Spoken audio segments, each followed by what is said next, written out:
I just got home from the fucking hospital. Just now. Just like right now. 5 hours and 30 minutes. What's the first thing I want to do? Read you another chapter. That Tank Girl Armadillo. What fucking chapter are we fucking on right now? Chapter 3. No jacket, potato required. I'm going to take some time out here to pause and reflect on the difficulties of life and the seemingly meaningless and incessant tirade of complications, conflicts, and dilemmas that it throws up at us. You're probably sitting here thinking, why is she smashing up that lovely little town and mashing up all those innocent folk? Is she a complete toaster or what? But I have my reasons, and by recounting to you here the tale of what's been happening to us over the last month or so, taking care to zero in on the mundane minute of everyday life, I hope to explain the ferocity of my actions and to reveal just why those arseholes deserve to die. Hold my hand and let me take you back. The story really started long ago, when Booga was a young teenager, staying in Chankers with a family friends for a summer vacation. He'd gotten himself a job working at a bin emptier in the Spudomatic self-service hot potato bar, hoping to save enough dough to put down a payment on a car. The sunny days began to pass by as he spent his holiday picking up empty spud skins, which, by the way, you should always eat because that's where they keep the goodness. Thrown on the floor by brainless, overweight hick families, he became very downhearted and started to lose interest in his job and the chance of promotion to bin supervisor. His bosses soon became aware of his slack attitude and slovenly appearance. They took him to the back office for a verbal warning.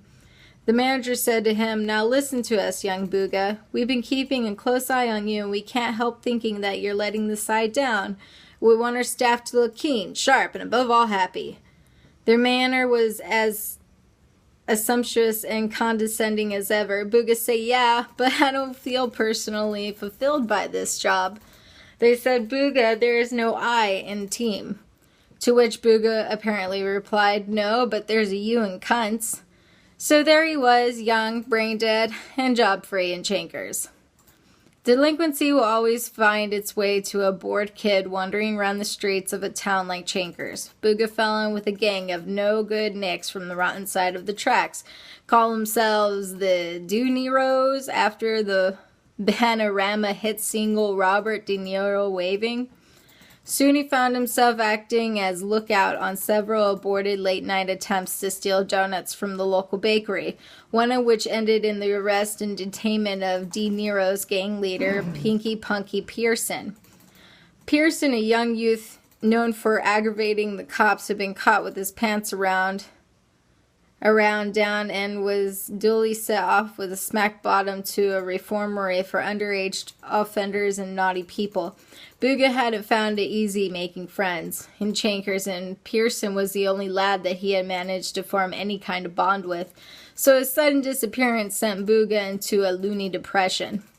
The gang needed a new direction, and Booga was reluctantly pushed forward to fill the boots of the absentee leader. That was a big mistake. Booga was never able to tell the difference between what was cool and what was shit. To him, Sunday school is as much fun as throwing bricks through a police station window and legging it. But before long, Booga had the gang cleaning and tidying their club den, escorting little old ladies across busy streets, holding charity events, listening to Cliff Richard's discs, and playing ping pong for kicks.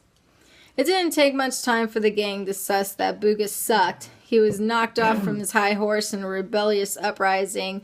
A hirsute kid with big turnips and curly golden hair called himself Huckleberry took over as leader of the gang. They nicknamed him Fuckleberry, or Fuck for short, because he was fucking short. The coup d'etat placed Booga in a vulnerable position. He's standing in ground and moved sharply from new boy leader to disposed loser. Fuckleberry took a mean disliking to him, pushing him around and punching him for a laugh.